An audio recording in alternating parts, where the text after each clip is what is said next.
Hoje nós vamos analisar o poema 10, seguindo, né, na ordem normal do texto. Nós vamos ver todos os poemas, como foi combinado.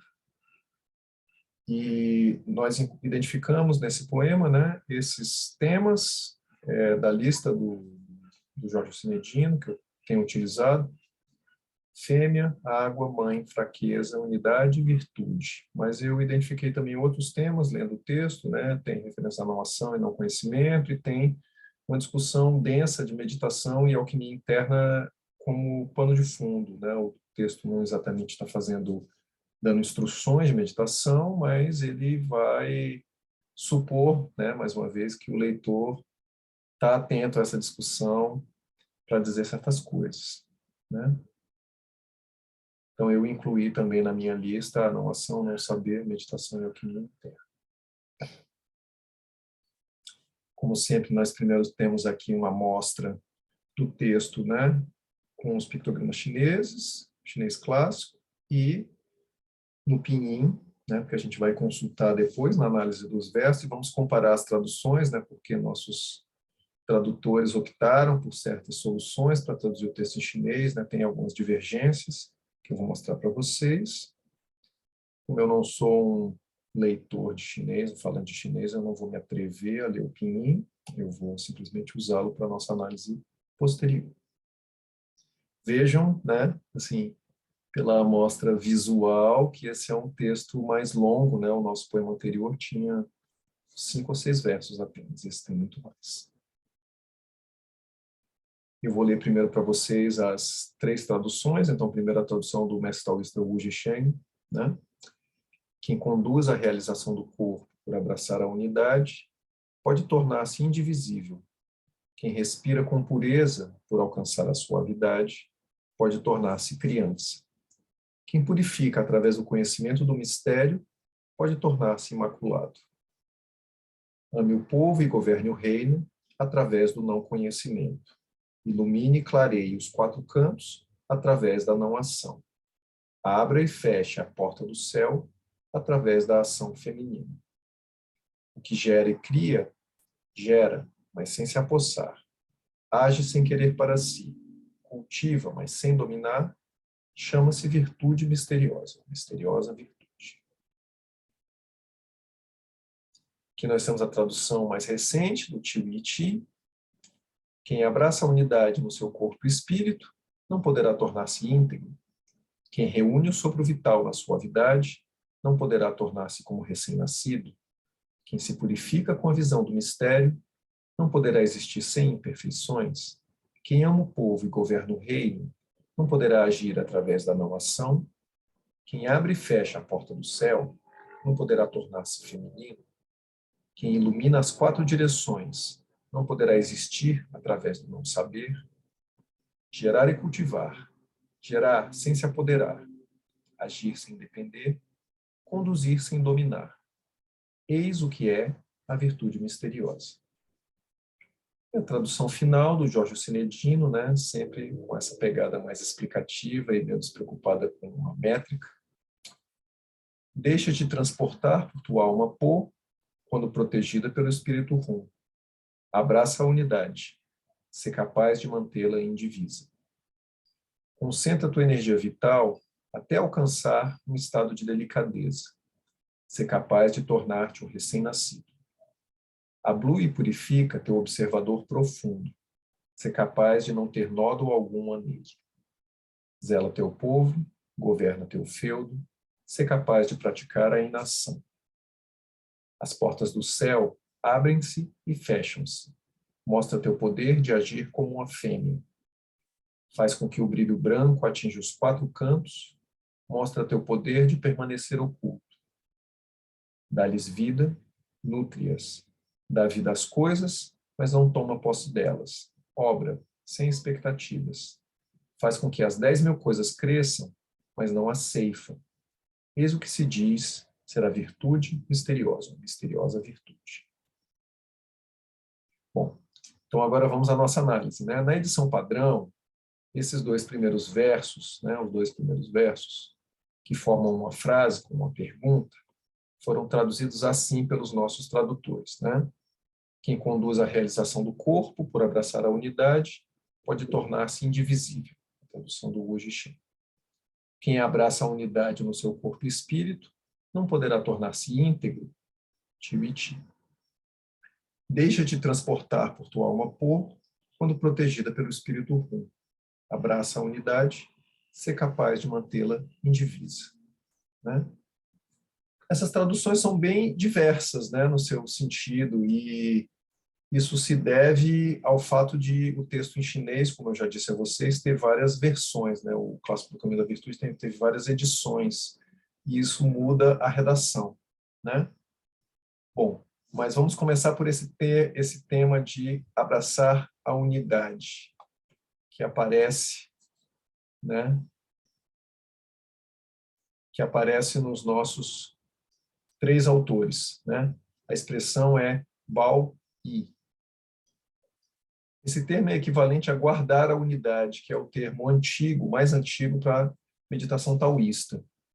E ele designa a meditação taoísta em geral, mas particularmente aqueles métodos de meditação que trabalham com foco. Né? Tem um objeto sobre o qual a nossa atenção é focada. Um objeto, eu não quero dizer uma coisa, mas um tema, um ponto, um símbolo, uma localização corporal. Né? Tem algo sobre o qual a nossa consciência repousa e se estabiliza. Bom, o que se diz é que os antigos taoístas acreditavam que, praticando esse tipo de método, eles podiam atingir a condição de imortal. Então, um método bem antigo, né? Já era antigo na época de Lao Tse.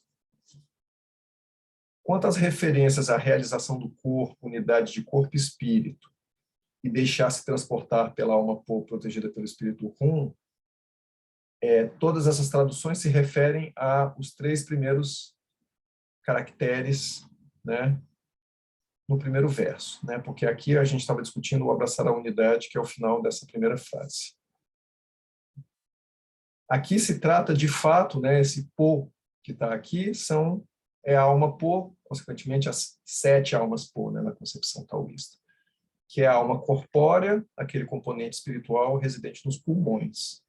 As 3 almas Rum, ou alma etérea, que reside no fígado, não aparece literalmente no verso. Né? A palavra Rum não está no texto, mas ela aparece, né? Ela foi traduzida explicitamente pelo Sinedino, porque o comentarista que ele está usando, que é o Pechangon, né, de quem a gente tem falado muito, o comentarista taoísta, ele faz menção a isso na explicação que ele faz dos versos. Né? Uma coisa que se sabe é que a relação harmônica entre a alma pô e a alma Rum é uma condição para a longevidade. Né? Isso é um tema comum na alquimia interior, e segundo a transmissão oral, né, agora eu não estou falando mais dos tradutores, dos seus comentaristas, mas da transmissão oral taoísta que eu recebi diretamente sobre o texto, se diz que ao unir Rum e pô, nós realizamos o Tao. Né?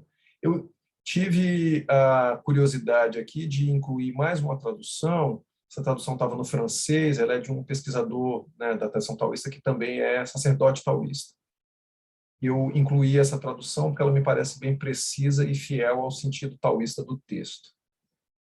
Podes guardar as almas pô turbulentas, impedi-las de partir, abraçar a unidade, sem que ela te deixe jamais. Então, isso é a pergunta dos 2 primeiros versos, né? Se você seria essa pessoa que é capaz de guardar a alma pô, ou estabilizar as almas pô. Os próximos versos, né, que seria o 3º e o 4º na nossa lista, referem-se ao Ti. Né? Vocês vão ver que o segundo pictograma aqui do 3º verso é o pictograma Ti, esse mais conhecido, que é a união de vapor e arroz. Né? Então, esse verso se refere ao Ti, mas também à respiração. Né? O pictograma utilizado aqui é justamente esse que descreve o Ti pós-natal, segundo a explicação taoísta.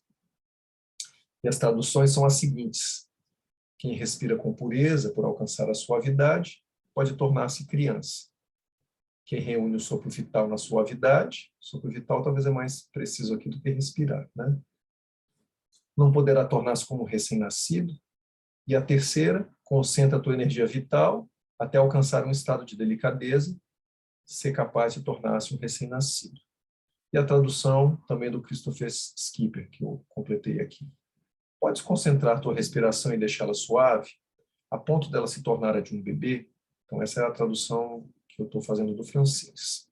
Bom, então vejam, aqui a suavidade da respiração, a suavidade do Qi, que se assemelha à de um recém-nascido, se refere aos métodos de respiração de meditação taoísta, da chamada respiração fetal ou pré-natal, né? São métodos clássicos da alquimia taoísta e a gente vai encontrar nas práticas de meditação o cultivo do Qi levando a uma transformação da nossa respiração de tal maneira que a pessoa que está praticando a meditação tem experiências de que não está mais respirando, que não precisa respirar. E de um movimento, né, de uma sensação de vida, de vitalidade que está nessa região umbilical, né? É respiração fetal justamente porque no estado embrionário nós não respirávamos pelos pulmões, pelo nariz, os pulmões não estavam maduros, né? Então todo o oxigênio e os nutrientes entravam diretamente pelo sangue transportado pelo nosso cordão umbilical, né? Então nós temos essa referência aqui, mais uma referência aqui à meditação.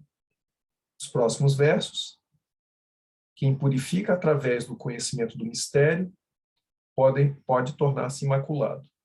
Quem se purifica com a visão do mistério não poderá existir sem imperfeições. E há o texto do Cinedino um pouco mais rebuscado. Ablui e purifica teu observador profundo, ser capaz de não ter nódulo algum nele. E a tradução do Skipper, que eu adicionei: podes purificar sua visão do mistério a ponto de que se torne sem distorção? Então, os dois primeiros pictogramas do verso, né, lidos separadamente, significam lavar, limpar, ou remover e limpar. E juntos, eles formam essa expressão, né, Dichu, que é literalmente lavar, né, purificar, eliminar. Daí a tradução para o português, né, todos os três autores usaram a expressão purificar para traduzir. A segunda expressão do verso, Xuanlan, conhecimento do mistério, visão do mistério ou observador profundo. Essas duas leituras são possíveis, né? Embora eu pessoalmente prefiro as traduções que usaram o termo mistério, que me parece mais coerente com a linguagem de Lao Tzu, né? O conhecimento ou visão expresso por esse caractere é um conhecimento que decorre de olhar, ver ou ler, né? Segundo a explicação do dicionário. E o comentarista Rechangon comenta, né, que para ter esse conhecimento ou visão profunda é necessário purificar o coração, né? Lembrando sempre que o coração aparece no pensamento chinês como a morada do Shen, então ele é um equivalente, né, de consciência, mente, espírito, né? A gente não está falando simplesmente do órgão, né? O Anbi, que é também um comentarista antigo, importante, e o organizador da edição padrão do texto em chinês, que é o que nós estamos utilizando na maior parte do tempo aqui, ele observa que essa expressão, né, indica a expressão visão do mistério, conhecimento do mistério, observador profundo, indica ter atingido o limite da capacidade de observar a realidade. Ou seja, a melhor observação possível para um ser humano, que acontece quando nós purificamos as nossas imperfeições. Então, é quase, né, o olhar de um ser iluminado, é alguém que conseguiu entender o tal. Por isso que é uma visão do mistério, né? Lembrem que o termo mistério foi utilizado no primeiro poema para descrever os dois aspectos do tal, né? O aspecto com nome, o aspecto sem nome, né? Ou seja, o vazio e a existência, o aspecto com características, com manifestações, e o aspecto, né, imanifesto. Continuando, né? E aí os próximos versos, nós estávamos aqui, os próximos versos são esses aqui. Foram traduzidos assim: ame o povo e governe o reino através do não conhecimento. Ou, quem ama o povo e governa o reino não poderá agir através da não ação. E por último, zela teu povo, governa teu feudo, ser capaz de praticar a inação. E a tradução do Skipper que eu adicionei aqui: podes cuidar do povo e reger o país interior pela não ação? Então, a ocorrência da expressão não conhecimento, né, na primeira tradução, só na tradução do Wu Sheng, ela se deve ao fato de ele estar utilizando a versão do Clássico do Caminho da Virtude, produzida pelo sacerdote taoísta Fu Yi, na dinastia Tang, que possivelmente é a versão do Tao Te Ching que consta do cânon taoísta, né? No texto padrão, o texto da edição padrão, que é o que a gente tem aqui do lado, a tradução mais próxima da literal seria: consegue amar o povo e governar o país por meio da não-ação, né? E tanto o Skipper aqui colocou o, entre colchetes, país interior, em função de uma discussão que nós já tivemos vendo o poema número 3, né? Que o governo do país e o governo de si, do ponto de vista taoísta, são muito semelhantes, que o nosso próprio corpo é como se fosse o nosso país, e o nosso Shen, né? O nosso espírito, é o monarca, o imperador, o soberano, o governante desse país, né? E o governo pela não ação, nós já havíamos visto também no poema 3, né? A não ação se refere, segundo a tradição oral, a essa atividade que não é motivada pelo interesse pessoal, né? Pelo ganho, pela perda, pelo lucro e pelo egoísmo, né? Então, a não ação é uma ação espontânea que acontece em completa sintonia com aquela situação particular. Então, mais uma vez, um lembrete sobre, né, como a gente, tanto um lembrete para um governante que segue a filosofia taoísta, né, que se governa assim, livre dessas motivações e interesses pessoais e com uma sensibilidade ao que o momento demanda. E isso é uma recomendação também sobre como viver a nossa própria vida e, consequentemente, governar o nosso próprio corpo. Continuando, né, sobre a abertura e o fechamento da porta do céu, né? Então, nós temos essas 3 traduções. Abra e fecha a porta do céu através da ação feminina. A segunda: quem abre e fecha a porta do céu não poderá tornar-se feminino. As portas do céu abrem-se e fecham-se. Mostra teu poder de agir como uma fêmea. E a versão do Christopher Skipper: podes, ao abrir e fechar em tempo oportuno tuas portas naturais, realizar a feminilidade?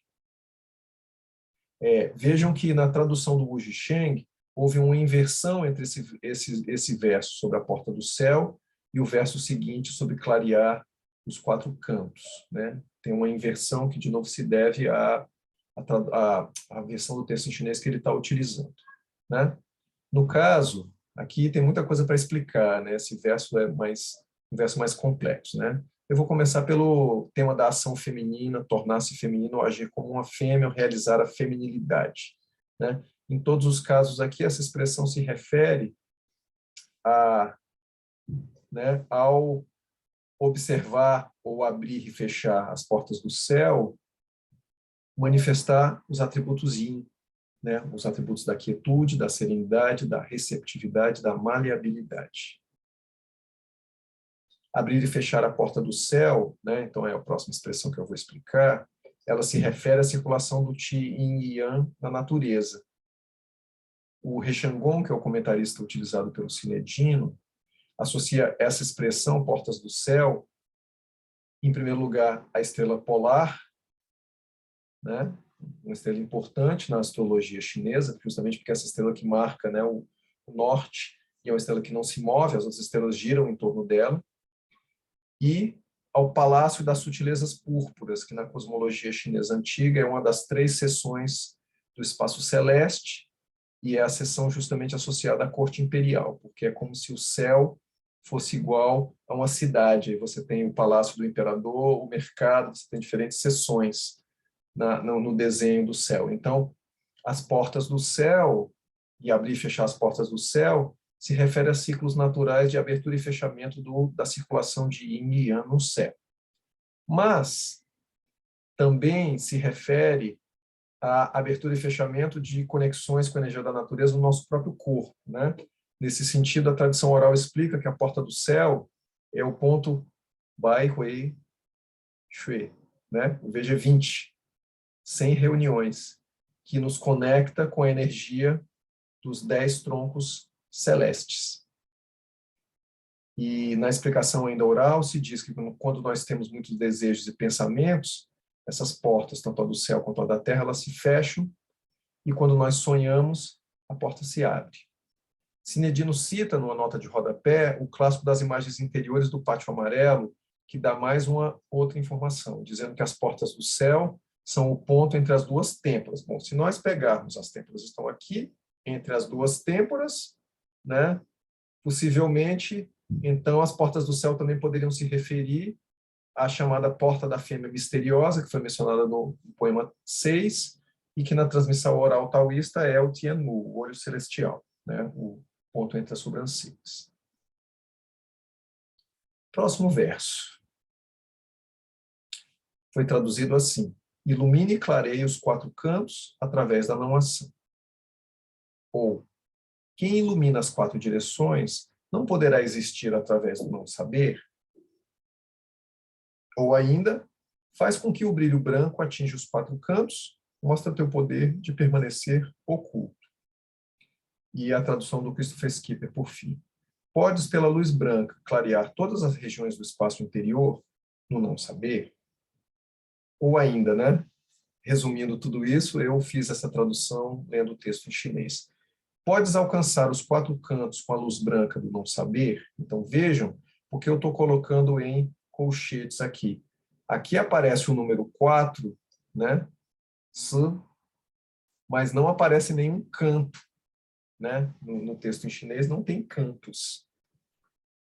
E aqui nós temos, né? Minbai é luz brilhante, luz clara, luz branca, né?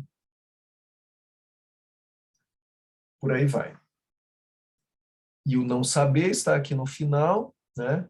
Que é o usa, que já tinha aparecido num verso anterior, na versão que o Wu Zhisheng está utilizando. Então, mais uma vez, aqui, a diferença de tradução no verso, né? Dois versos falam de não saber e dois versos falam de não ação, se deve novamente às versões distintas em chinês que os autores estão utilizando para traduzir. O não saber já foi mencionado previamente no poema 3, e ele é a contraparte cognitiva da não ação, né? O Zhisheng explica numa nota de rodapé sobre esse poema que o não conhecimento, ou não saber, tem um sentido de conhecimento sem engenhosidade e sem malícia. E essa explicação sobre o não saber, ela é coerente também com a recomendação do poema 3 sobre o governo, que se deve controlar os espertos e os astutos, ou seja, aqueles que têm conhecimento e utilizam desse conhecimento com astúcia e malícia, para obter as suas vantagens próprias e para prejudicar os outros, né? Então se diz na arte do governo taoísta, né, se estamos falando com um rei, né, um governante, que ele tem que controlar os espertalhões. E se nós estamos falando de nós mesmos, né, tem esse tema sobre o excesso da função cognitiva ser, em última instância, prejudicial, né, que o conhecer tem um valor, tem um propósito, quando ele fica dentro de uma certa proporção. Quando ele é, sobretudo, contaminado por essa vontade de obter algo, obter vantagens pessoais por meio da nossa engenhosidade, aí o nosso conhecimento deixa de ser benéfico do ponto de vista do Tao. Bom, depois segue a sequência de 5 versos finais, que estão aqui. Reparem, né, que, em termos formais, quem fez a tradução mais fiel à forma do texto foi o Tio Iti, que aproveitou a estrutura de pergunta de todos os versos até aqui, e o Christopher Skipper também, que eu adicionei, a tradução francesa, né? Os outros autores, eles construíram o verso de outra maneira em português. Aqui nós temos, então, 4 afirmações, ou, né, 2 pares de afirmações, que se concluem dizendo que isso é a virtude misteriosa, ou isso que se chama virtude misteriosa, né? Então, essa virtude misteriosa é descrita em termos da ação do Tao. A ação do Tao é uma não ação, ou seja, existe uma geração que é produto de uma atividade espontânea, não é produto de controle, planejamento ou de alguém que deseja obter algum ganho com isso, né? Os próximos versos, né, eles foram traduzidos da seguinte maneira: o que gera e cria, gera, mas sem se apossar. Ou gerar e cultivar, gerar sem se apoderar. Ou dá-lhes vida, nutre-as, dá vida às coisas, mas não toma posse delas, né? Literalmente, o texto em chinês, né, esse primeiro verso, esses dois primeiros versos aqui, esse primeiro par de verso da seção final, que começa com shen, né, com vida ou gerar, poderia ser traduzido literalmente como gera-se e cria-se, gera, mas sem possuir. O caractere shen, então, significa vida, nascer e gerar, e o caractere chu, que é o segundo aqui desculpe, é o terceiro aqui nesse verso, ele se refere a criar, mas não é. Eles traduziram aqui, né, o Tio traduziu como cultivar, né, a metáfora acabou sendo agrícola, né, agrária, mas o verbo é um verbo pecuário, né, ele se refere à criação de animais domésticos, à criação de gado. Depois segue os próximos versos, que vão ter de novo essa imagem pecuária, né, pastoril, se vocês preferirem, né? E eles se referem a essa ação sem possessividade. Eles foram traduzidos assim: age sem querer para si, cultiva, mas sem dominar. Tradução do Wu Jishen.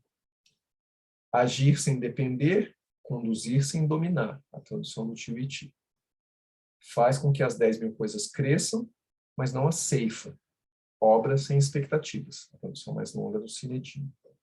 Vejam que nessas três traduções a ordem dos versos foi invertida pelo Sinedinho, né? Porque deveria ser agir sem expectativas, ou agir sem querer para si, ou, né, agir sem depender, deveria vir primeiro. Mas isso se deve, de novo, a variações, né, nas fontes. Aqui, nós temos também uma variação no sentido, né, sobre ceifar, cultivar, dominar, etc. Isso tem a ver com esse duplo sentido do pictograma Jiang, né, que significa ao mesmo tempo um chefe, significa o verbo aumentar, o verbo fazer crescer e o verbo cultivar. Então ele aparece aqui na tradução, né? Cultiva, mas também a atividade do chefe seria conduzir, faz com que as coisas cresçam, né? Está tudo contido aqui. E o segundo pictograma, Zai, significa bater gado e governar ao mesmo tempo. Então tem essa também dupla opção, por isso eles traduziram como dominar, mas o Sinedino traduziu como não ceifar, né? Então tem essa analogia entre a atividade do governante, a atividade de alguém que faz pecuária, de um pastor, né, de um vaqueiro, que cuida do gado, mas também o abate, né? Tem uma metáfora interessante aí sobre as duras realidades da vida política, né, da arte do governo. E, por fim, nós temos o verso final, né, que diz: eis, né, o que se chama misteriosa virtude. Isso é a misteriosa virtude, né? Os 4 versos anteriores, portanto, descrevem como ação sem posse, geração e crescimento, sem abate e sem domínio, né? Como atividades que descreveriam para a gente o que seria essa virtude misteriosa, né? A virtude do tal. A ação eficaz do tal seria uma outra maneira de dizer, né? Todas essas descrições, então, elas estão coerentes com o tema da não-ação, justamente porque a ação do tal é não-ação, ou seja, a ação sem um sujeito que se identifica como seu autor, como o agente, né? Então, assim como a natureza simplesmente gera, mas não possui os seres e as coisas, né? Como a gente viu no poema que falava que o céu e a terra não são bondosos, lembra? Assim também deveria fazer uma pessoa sábia nas suas atividades. Quando ela age, ela não tem senso de propriedade sobre as suas ações, de autoria, ela age sem esperar retorno pelo que fez ou reconhecimento, fama, né? Então, isso conclui a primeira parte, né, a minha explicação, e agora eu vou fechar o slide e abrir para conversar com vocês. Então, agora é aquela hora, aquele momento mágico que a gente pode fazer perguntas e comentários e questionar ou expressar a nossa experiência do que a gente viu no texto hoje. Então,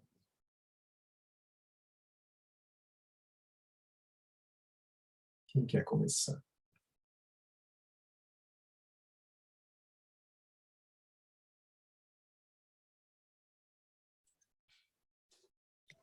Essa última tradução que eu achei mais assim fantástica, de quem que é? Que tem todo o comentário.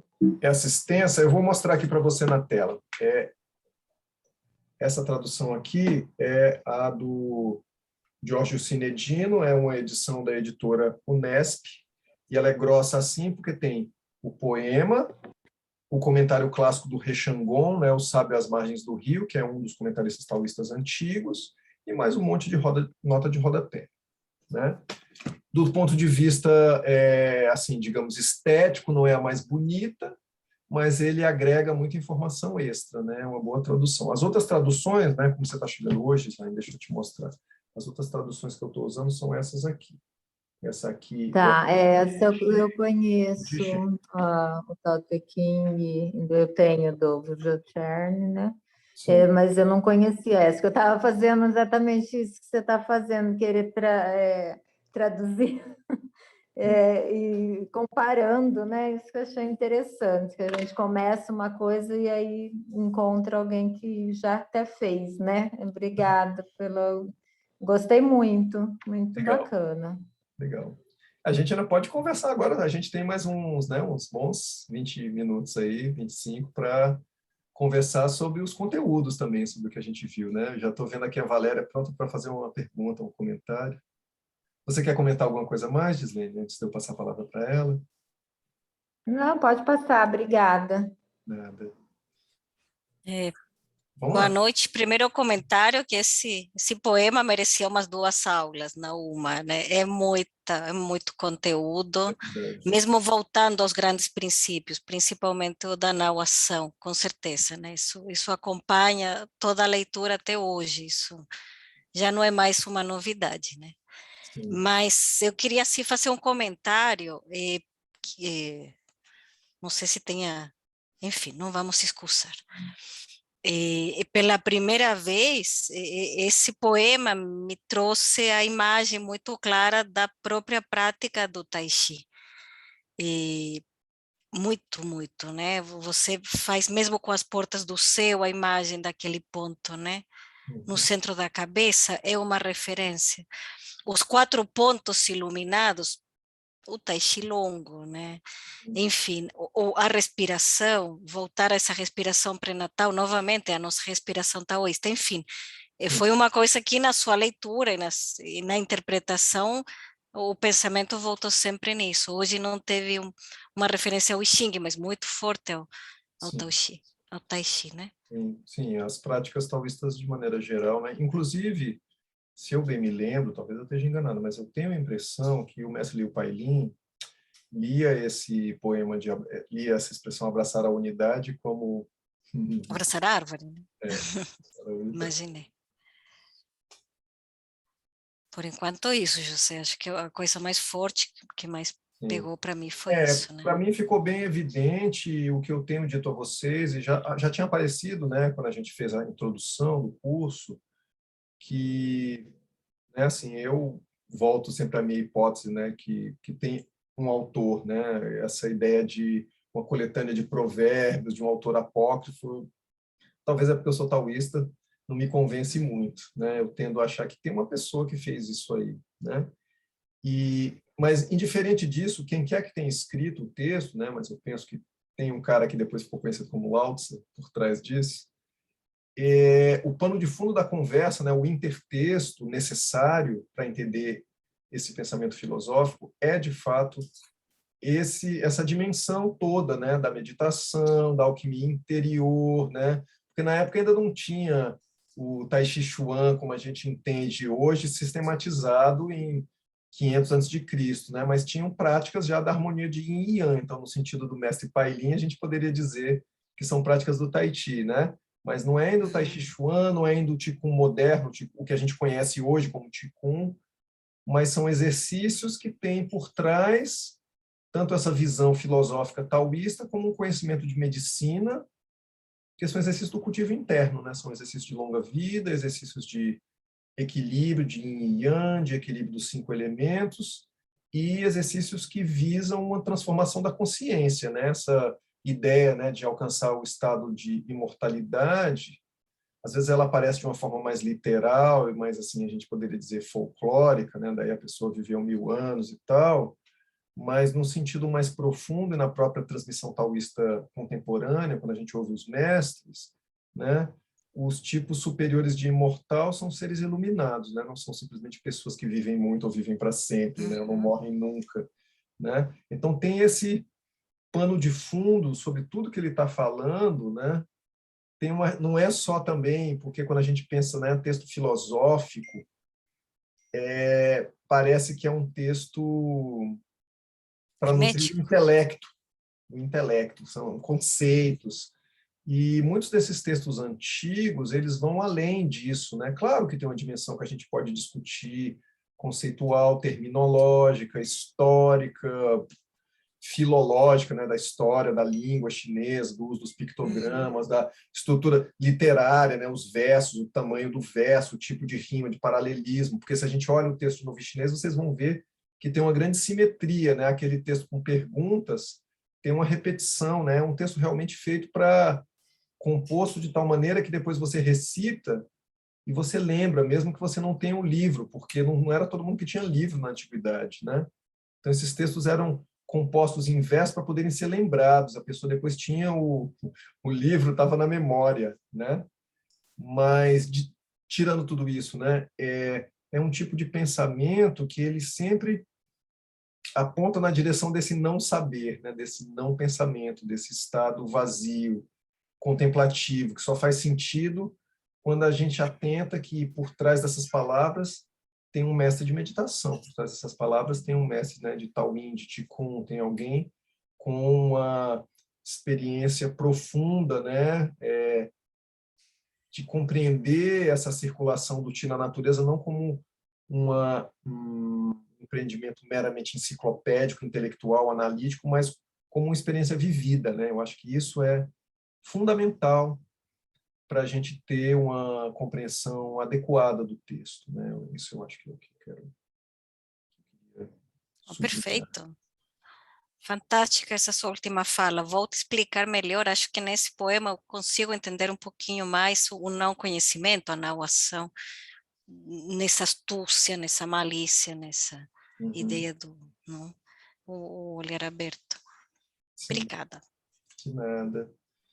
Eu posso acrescentar mais uma coisa aqui também, né? Assim, com certeza, quando a gente fala da porta do céu, tem a porta da terra também, né? Assim, na transmissão taoísta, né? Assim, tem uma ligação para o céu e a ligação de baixo é para a terra, né? Tem as duas, né? Porque é um Tai Chi. Voltando ao Tai Chi. Pois é. Voltando a essas práticas todas, né? De harmonia de Yin e Yang. Então, embora isso não esteja mencionado no texto, né? O cultivo não é só se abrir para o céu, né? Tem uma troca com a terra. Assim, sobretudo se é um cultivo da vida, né? O cultivo do espírito pode prescindir da terra e a pessoa atinge a iluminação e morre rápido, né? Tipo, tem uma vida curta, pode ficar doente, porque ela não está muito preocupada, né? Com a saúde, com a longa vida. Mas no cultivo taoísta você tem uma conexão com as duas portas, tem uma troca com o Qi do céu e da terra, né? Inclusive para acelerar esses processos de transformação da consciência, os métodos implicam que a gente aprenda a captar, né, o céu, o sol, a lua, as estrelas e certas fontes de Qi límpido também da terra, né, as montanhas, as florestas, as árvores antigas, as cachoeiras, o mar, tem métodos, né, para tudo isso, né? E aí isso um pouco, para mim foi bem, não sei nem como dizer para vocês a sensação de ler esse poema, né, como você está na presença de alguém que tem muito treino, assim, que tem realização do tal por meio dessas práticas. E aí, quando ela está falando, essas palavras não são só conceitos, ideias, opiniões, pontos de vista, ela está expressando uma experiência inteira do que é a vida, né? De como se direcionar, né? Num certo caminho de vida, né? Eu acho que isso está bem claro, bem vivo no texto, né? Eu não sei também se, gente, se o texto foi técnico demais hoje ou muito cheio de palavras, aí compre a vocês também intervir fazendo perguntas. Aí a gente vai desmembrando os conteúdos, né? Tentando mastigar mais um pouco, se foi denso demais. O que você quer comentar? Realmente, eu achei bem denso, bem profundo, mas você já começou a colocar algumas explicações aí. Mas se você puder explicar mais a explicação dessa parte, assim, do ser feminino, ser como o feminino, aí eu acho que vai ajudar mais a jogar uma luz. Tá, normalmente quando aparece esse tema, né, como a gente viu no outro, que era a fêmea misteriosa, a gente não está falando de homem e mulher, né? É uma maneira metafórica de você falar do yin, né, no caso. E aí para você compreender e sentir, né, essa abertura do céu e da terra, né, das portas do céu e da terra, seja no seu corpo, seja na natureza, é preciso estar num estado de quietude, né? Esses conhecimentos foram desenvolvidos numa profunda serenidade, né? Você observa o céu e a terra desde um lugar de profunda serenidade. E aí No você sentido de entende recolhimento mesmo, né? como essa porta abre e fecha, né? E também isso, né? Para você conseguir abrir essas portas no seu próprio corpo, né? Para você se conectar. O Pai Lin gostava muito, né? Ele usava muito essa expressão de que fazer tai chi é como um namoro com a natureza, né? Assim, quem ouviu os ensinamentos diretamente dele, ouviu os discípulos que continuam ensinando do jeito dele, né? Ele fala muito desse namoro com a natureza. Tem uma certa permeabilidade do nosso corpo ao chi externo, natural, que depende da serenidade. Quando a gente está num estado de grande agitação mental, de estresse, de tensão, de dureza, né? De confusão, não rola. A gente não se liga com o céu e com a terra, né? Não é à toa, né, que tem esse tema de constantemente retornar à raiz. A gente vai ver o poema de retornar à raiz é o 16, a gente vai ver esse tema, né? Mas esse tema de se manter sempre no centro, né? A gente já viu isso no poema anterior, que ele dizia que melhor do que, né, melhor do que falar ou conhecer é se manter no centro. Lembra? Isso está eu estou aqui, uns 2 ou 3 poemas atrás, aqui no Exato, é no 5, né, que ele diz: o excesso de conhecimento conduz ao esgotamento, e não é melhor do que manter-se no centro. Né? E é bem sobre isso o texto. A gente tem que falar porque existe uma necessidade de comunicação, às vezes a gente vai usar muitas palavras porque é preciso elucidar o sentido no nível intelectual, porque para praticar e para aplicar, digamos assim, essas filosofias, a gente precisa ter entendido primeiro. Mas a meta não é entender. O entendimento é como um trampolim, um degrau, não sei se vocês entendem, um ponto de apoio para a gente dar um passo para além dessa necessidade de tudo fazer sentido em termos conceituais na nossa cabeça. Tem uma compreensão que é da ordem do sentir. E esse sentir também não é um sentir... Não estou falando do pensamento romântico, romanticista, né, de emoções, não é de ficar emotivo, sentimental. É um sentir no corpo. É um sentir no sentido de vivenciar a experiência total de estar presente. E isso não é algo nem de ordem emotiva, nem de ordem intelectual. Não tem a ver com essa oposição entre pensamento e sentimento, né? Mas no sentido da experiência mesmo, né? À medida que a gente experiencia isso no nosso corpo. Sim. Eu anotei uma coisa, Sim. desculpa, que está indo tá nesse obrigada, sentido. Acompanhando da Graciela, que está no seu slide 10, que é lindo. E no final dele, eu anotei aqui o limite, ir até o limite, né, da capacidade de observar a realidade. Sim. E eu acho que isso vai bem nesse sentido, né? Sim. Isso é o Preciso comentário... me esvaziar, né? Esse é o comentário do Wambi. Ele diz, além Ai, de ter purificado as imperfeições, ele diz sobre eliminar os adereços desnecessários. Também, eu acabei não colocando aqui porque era muita palavra, mas ele fala de tem muita. eliminar os adereços desnecessários. E eu tenho ouvido, né, o nosso mestre dizer muito sobre o caminho taoísta demanda a gente reduzir o desejo desnecessário, né?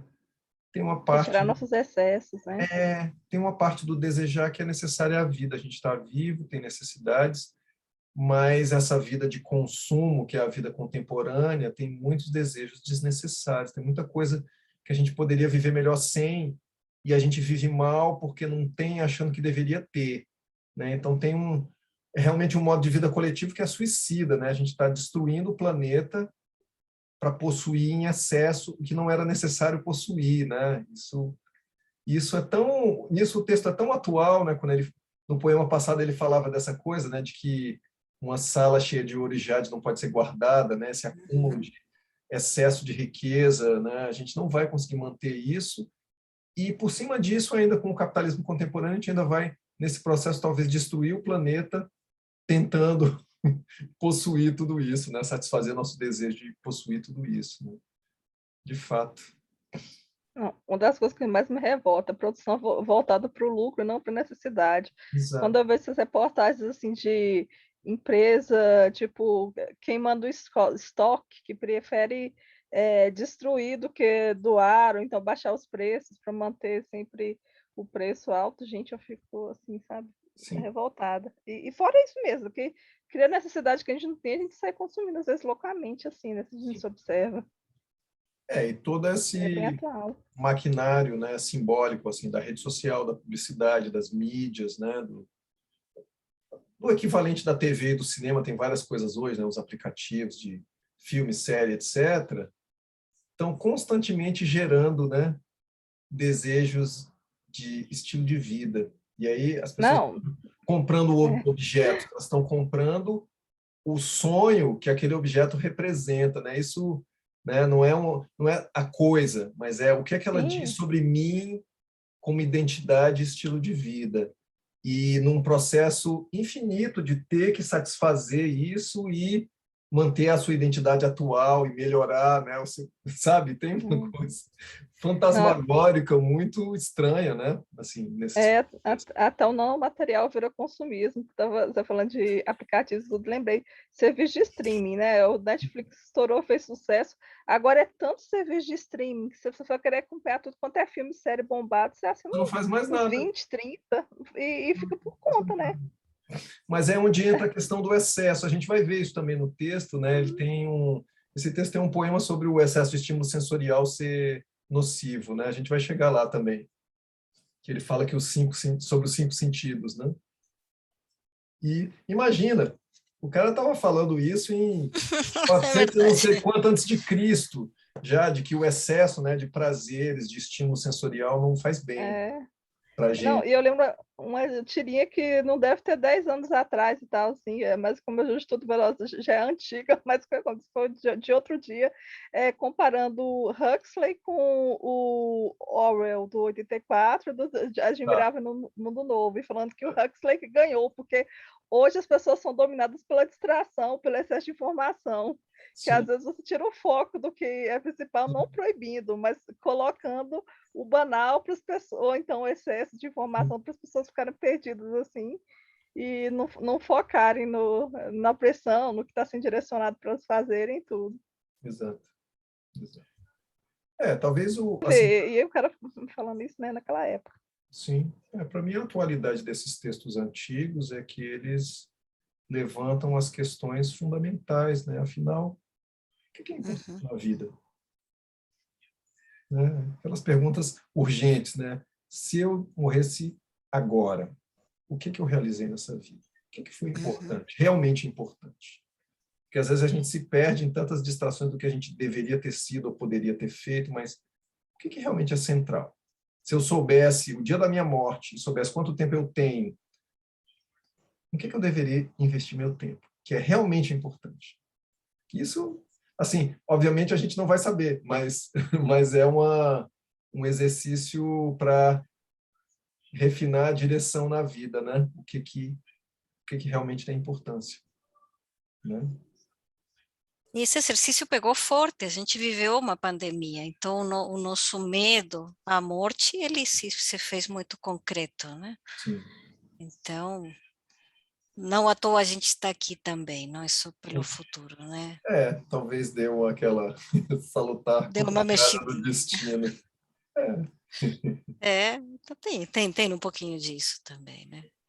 E ao mesmo Mas, tempo, né, graças a essas tecnologias, a gente pode estar aqui, né? Eu estou falando com pessoas de exato.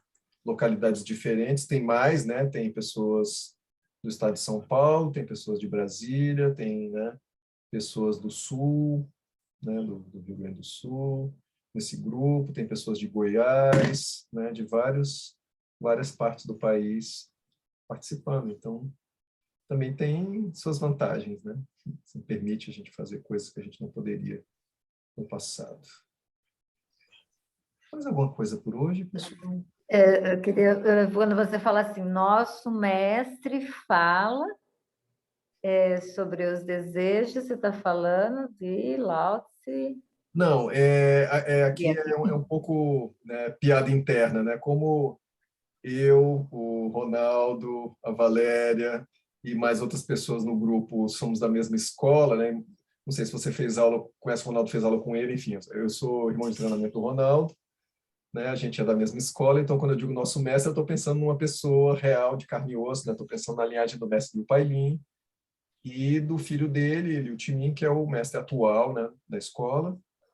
Então, quando eu digo nosso mestre disse, é isso. Quando eu estou falando do texto, eu vou dizer Lao Tse disse. Ok, Lao Tse pode ser, né, o nosso mestre também nesse sentido de um grande mestre taoísta e tal, mas a gente não tem uma relação de transmissão pessoal, né? A gente tem uma relação indireta, né, de linhagem. Aí é um pouco a experiência é um pouco diferente. Então, quando eu estou dizendo, na transmissão oral o que eu ouvi de uma pessoa mesmo, um mestre que eu tenho, um dos meus professores que me falou, eu ouvi, que é diferente de eu estudei e li no texto, ou li um comentarista, ou intuí, né, lendo o texto, me deu aquele estalo, cara, saquei, que é outra coisa, né? Eu estava falando mesmo de alguém que disse para a gente, né? Ronaldo, você abriu a câmera porque você queria dizer uma coisa?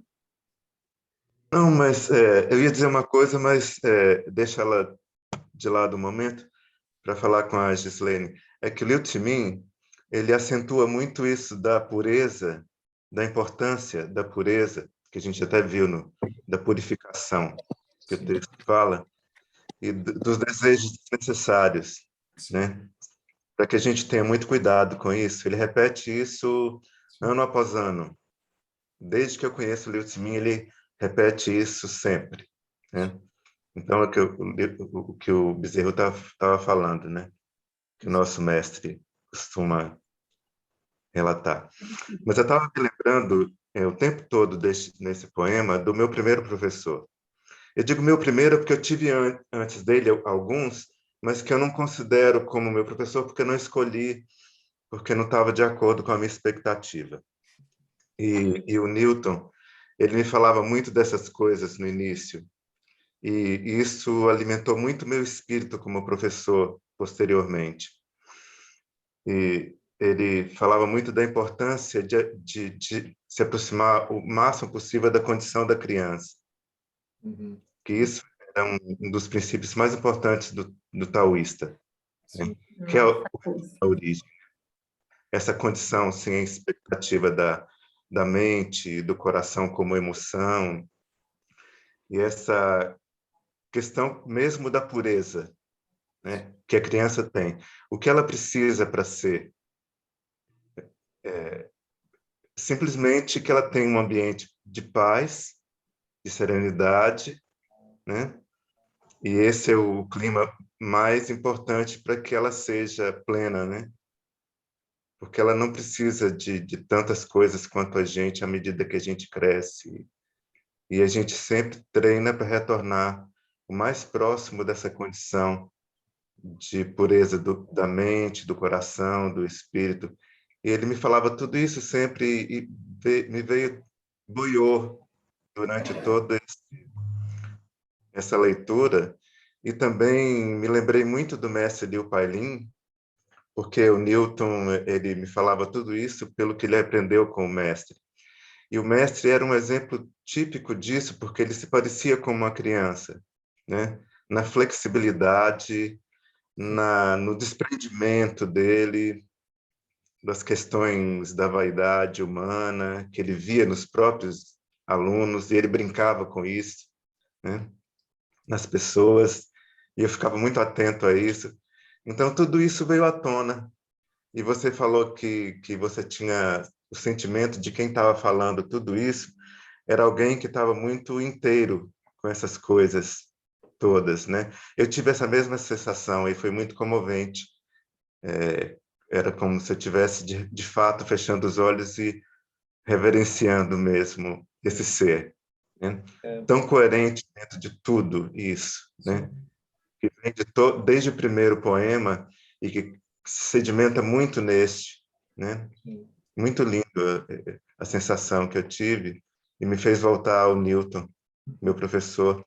E assim, ele tinha uma medida muito boa que os outros não tinham, por isso eu não conseguia ficar com eles. Os outros falavam demais, tentavam explicar tudo, e aquilo me incomodava muito, porque o meu espírito não serenava, porque eles sempre tinham algo, sempre algo a dizer.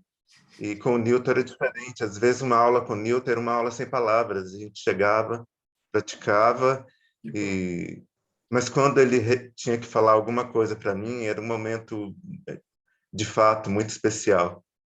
Então foi um aprendizado silencioso, mas muito rico. Sim, eu conheci o Newton quando eu estava fazendo a pesquisa. Então, Cheguei a conversar. ele não era de muitas palavras, mas assim, o que ele dizia era muito interessante. Sim. Muito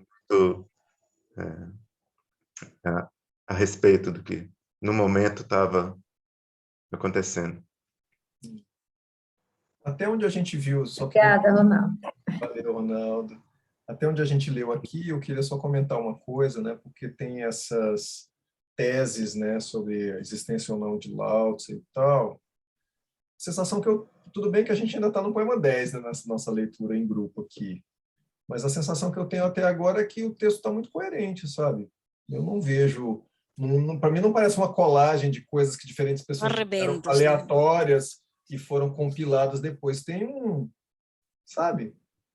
Tem uma linha, assim, o sentido profundo do texto está muito inteiro. Ele pode usar diferentes expressões, imagens, maneiras de formular, mas o sentido, né, de dentro é muito direto, muito claro, né? Assim, me parece.